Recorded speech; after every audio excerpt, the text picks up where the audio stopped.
अध्यक्ष महोदय, जब रामलला की प्राण प्रतिष्ठा की बात आई तो किसी ने कहा बिना कलश के प्राण प्रतिष्ठा कैसे होगी, किसी ने कहा बिना कलश के प्राण प्रतिष्ठा कैसे होगी, किसी ने कहा जब चुनाव ही प्राण हो तो सोचो कौन सी प्रतिष्ठा दांव पे लगी होगी।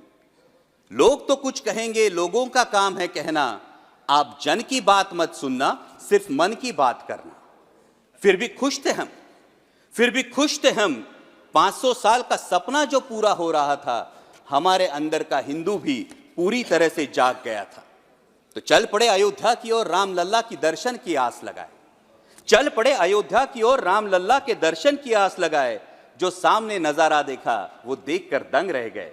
वो 3 मंजिलें, 400 खंबे, 32 सीढ़ियां, जय श्री राम का नारा लगाते हुए हम सीढ़ियां चढ़ने लगे। रामलला से क्या गुहार लगाए ये सोचने लगे।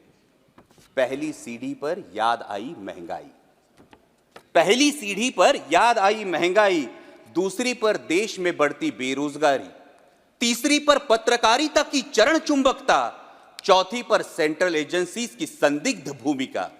हर सीढ़ी पर कुछ न कुछ याद आ रहा था, हर सीढ़ी पर कुछ न कुछ याद आ रहा था।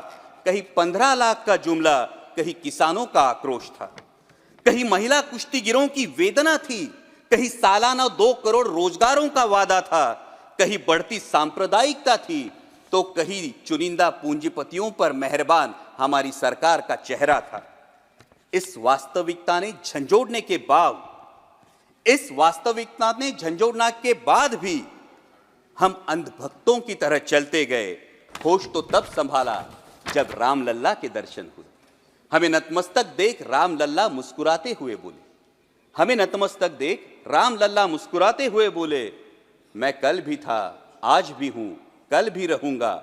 जितना इस मंदिर में हूं उतना ही तुम्हारे मन में रहूंगा। लेकिन याद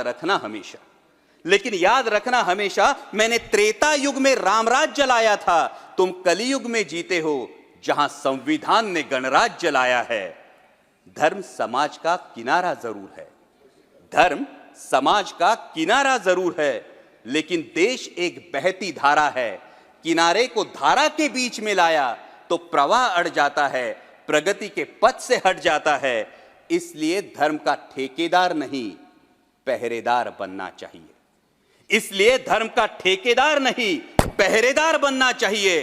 तुम रहो न रहो, वो रहे न रहे, ये देश रहना चाहिए, देश का संविधान रहना चाहिए, देश का लोकतंत्र रहना चाहिए, ये देश रहना चाहिए। जय हिंद, धन्यवाद।